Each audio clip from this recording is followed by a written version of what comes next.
Assalamualaikum warahmatullahi wabarakatuh. Saya Ajeng Fatin Nurkanita dari Program Studi Ilmu Kesehatan Masyarakat Peminatan Epidemiologi tahun 2020. Pada kesempatan ini saya akan menjelaskan tutorial atau langkah-langkah mengenai analisis kompleks sampel data sekunder berupa data survei demografi dan kesehatan Indonesia atau SDKI tahun 2017 dengan menggunakan aplikasi SPSS. Dengan desain kompleks sampel, kita akan menganalisis dengan uji regresi linear dan uji regresi logistik kompleks sampel.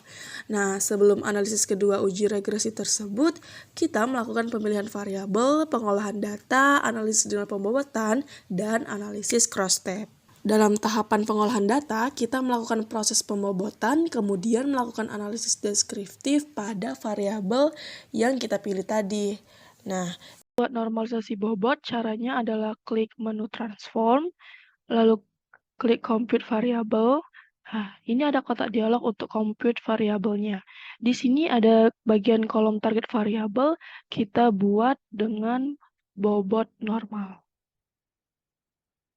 Kemudian pada kolom numeric expression kita masukkan rumus, di mana yang pertama kita masukkan variabel V005,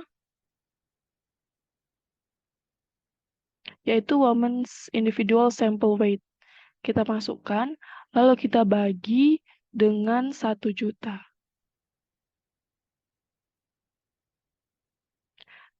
Setelah kita masukkan di bagian numeric expression, lalu kita klik OK.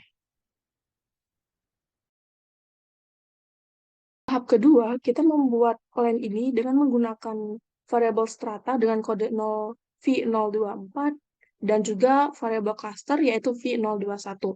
Caranya yang pertama yaitu klik menu Analyze, lalu kita pilih Complex Samples, lalu kita pilih klik Prepare for Analysis, dan juga di sini akan muncul kotak dialog ini, lalu kita pada bagian Create a Plan File, kita klik Browse, lalu kita beri nama file name-nya, yaitu bobot latihan.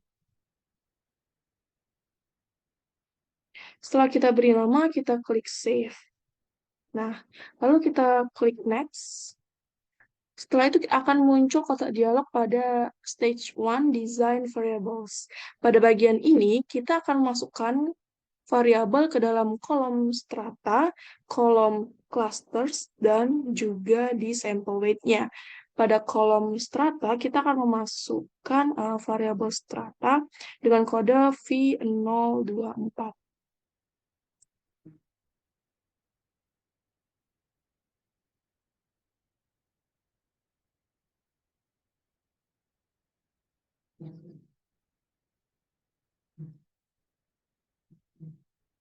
Di mana di variabel V024 ini yaitu provinsi dimasukkan ke kolom strata, di bagian klasternya yaitu V021.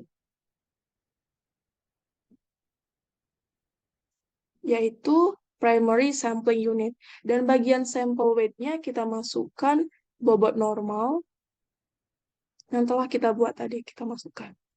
Oke, selesai, kita klik next. Klik next. Lalu setelah kita save, klik save your specifications to a plan file, lalu kita klik finish. Yang ketiga ada analisis dengan pembobotan, di mana di sini kita melakukan analisis univariat pada variabel perilaku merokok dan juga umur responden. Pertama kita akan menganalisis pada variabel perilaku merokok yang merupakan variabel kategorik, maka untuk caranya yaitu klik Analyze, lalu klik Complex Samples, lalu kita pilih bagian Frequencies. Setelah muncul kotak dialog ini, kita klik Browse pada plan, lalu kita pilih file bobot latihan.cs plan yang telah kita buat sebelumnya, lalu kita klik Open. Lalu kita klik Continue. Setelah itu akan muncul kotak dialog Complex Samples Plan for Frequencies Analysis. Jadi di sini kita memasukkan variabel perilaku merokok ke kolom frekuensi tables. Baik, kita akan mencari terlebih dahulu variabel perilaku merokok.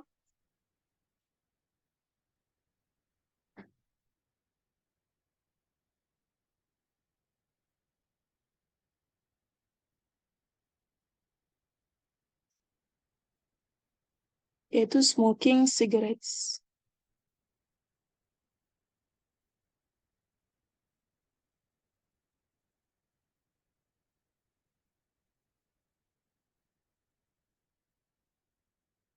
Kita masukkan ke kolom frekuensi tables, lalu kita klik statistics. Pada kolom cells, kita centang atau checklist population size. Pada bagian statistik, kita checklist pada bagian standard error, confidence intervalnya 95%. Kemudian pada tabel ini, kita klik juga table persen. Jadi, centang populasi size-nya, lalu table persen, standard error, dan juga confidence interval. Lalu kita klik continue. Kita klik OK. Untuk bagian hasil outputnya, kita akan lihat di tabel smoking cigarettes-nya. Di mana bisa kita lihat di tabel ini menunjukkan bahwa responden paling banyak tidak merokok, yaitu sebesar 97%. Sedangkan responden yang merokok itu sebesar 3%. Untuk yang kedua, ini adalah variabel umur responden, di mana ini data numerik. Jadi kita melakukan langkah klik analyze, lalu klik complex sample, lalu kita pilih deskriptif. Setelah kita pilih, maka akan muncul kotak dialog seperti ini. Karena kita tadi sudah memasukkan filenya, langsung kita klik continue saja. Pada kotak dialog ini, kita masukkan respondents current age itu ke dalam resource. Pada menu statistik, kita klik statistik tadi, lalu kita klik mean-nya, lalu kita klik standard error, confidence interval yaitu 95% dan juga sum. Jadi kita checklist mean, sum, standard error, dan juga confidence interval. Lalu klik continue, klik OK. Akan muncul output seperti tadi, di mana di sini kita akan melihat pada bagian tabel univariate statistics. Di sini kita bisa melihat hasilnya menunjukkan bahwa rata-rata usia responden itu adalah 38 tahun. Pada analisis cross-tab, kita akan menggunakan analisis bivariat, di mana kita menggunakan variabel umur responden, yaitu age in 5 years group, pada kode V013, dan juga variabel perilaku merokok. Baik, untuk analisis bivariat, kita akan melakukan cara dengan yang pertama, yaitu klik analyze, lalu klik complex samples, lalu pilih bagian cross-tabs. Setelah keluar kotak dialog seperti ini, kita langsung continue saja.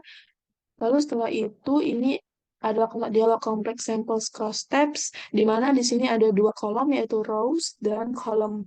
Pada bagian rows, kita akan memasukkan variabel age in 5 years group ke dalam kolom rows.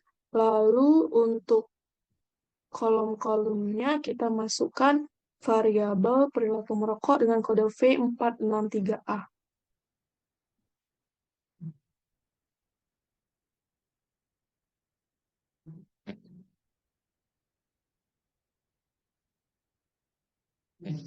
Kita masukkan ke kolom. Setelah itu kita klik statistik, kemudian pada cells kita centang population size, lalu row persennya, lalu di bagian statistik kita centang standard error, lalu confidence intervalnya, Dan juga setelah itu kita klik Test of Independence of Rows and Column. Lalu kita klik Continue, kemudian kita klik OK. Baik, setelah itu akan muncul output seperti di sini. Yang pertama kita melihat tabel age in 5-year groups, smoke cigarettes. Ini adalah hasil cross test-nya. Interpretasinya adalah berdasarkan hasil analisis di sini, didapatkan bahwa mayoritas responden itu berperilaku tidak merokok. Bisa kita lihat di sini pada usia 15 sampai 19 tahun, ini ada 98,5% yang tidak merokok, usia 20 sampai 24 tahun sebesar 98,5%, untuk usia 25 sampai 29 tahun itu sebesar 98,1%, untuk usia 30 sampai 34 tahun itu 97,7%, lalu untuk 35 sampai 39 tahun ini 96,8%, kemudian 40 sampai 44 tahun itu sebesar 96,9%, lalu untuk 45 sampai 49 tahun itu sebesar 96,3%. Jadi mayoritas responden ini memiliki atau berperilaku tidak merokok. Kemudian untuk yang kedua, ini ada tabel test of independence, di mana kita melihat pada bagian signifikansinya, yaitu v-value, yaitu yang sebesar 0,000. Di mana yang kita ketahui ketika signifikannya atau p-value 0,00 itu kurang dari alfa, yaitu 0,05. Hal ini berarti H0-nya ditolak, dan dapat disimpulkan bahwa dari sini ada hubungan antara usia responden dengan perilaku merokok.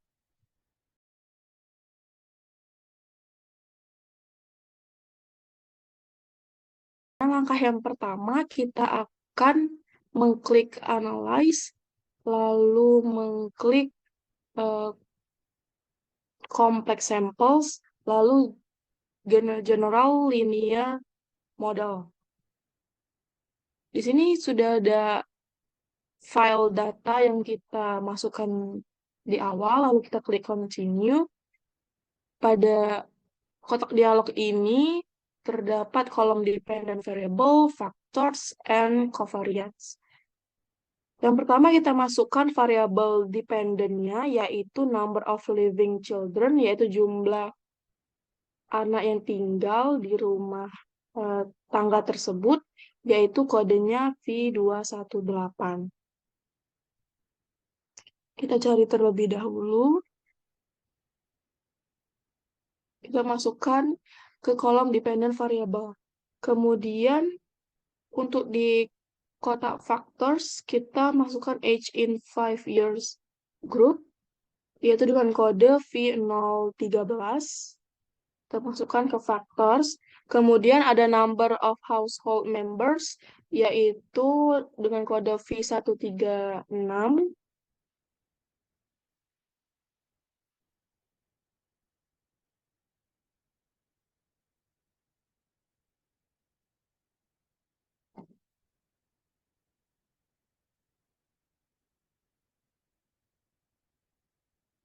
Kita masukkan ke kotak covariance. Kemudian kita klik OK. Muncul output seperti ini, di mana kita bisa melihat di tabel model summary, di mana di sini terlihat R-square-nya itu 0,350. Hasil analisisnya diperoleh R-square-nya 0,350, artinya model regresi dapat menjelaskan pengaruh umur responden dan jumlah anggota keluarga terhadap jumlah anak hidup ini sebesar 35%. Sisanya ini dijelaskan oleh faktor lain di luar model.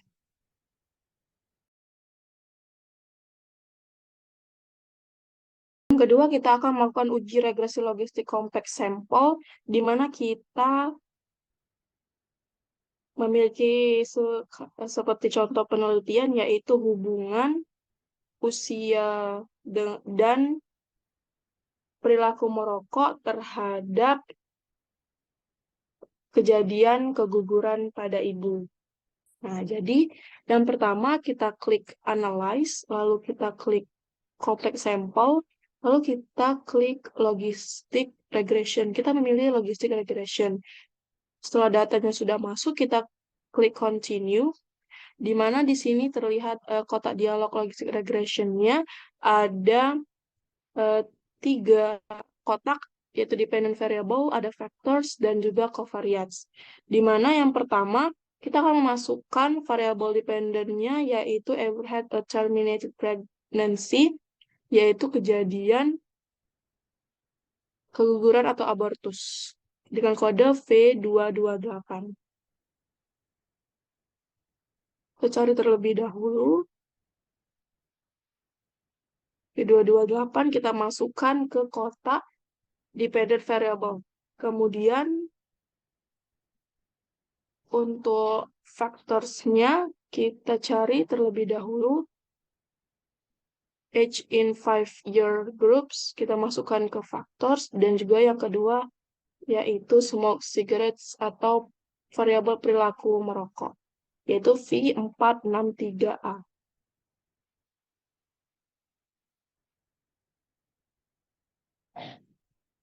Kita masukkan juga ke kotak factors. Lalu kita langsung klik OK. Kita akan melihat pada tabel pseudo R-squares-nya, di mana di sini terlihat pada nilai McFadden-nya itu sebesar 0,017. Hasil analisis jadi diperoleh nilai McFadden pseudo R-square-nya sebesar 0,017. Hasil ini menunjukkan bahwa kemampuan variabel independen, yaitu usia dan perilaku merokok, ini dalam menjelaskan variabel kejadian keguguran atau abortus sebesar 1,7%. Sisanya dijelaskan oleh faktor lain di luar model. Inilah tutorial mengenai analisis Compact Sample Data Sekunder, yaitu data SDKI tahun 2017. Sekian dan terima kasih. Wassalamualaikum warahmatullahi wabarakatuh.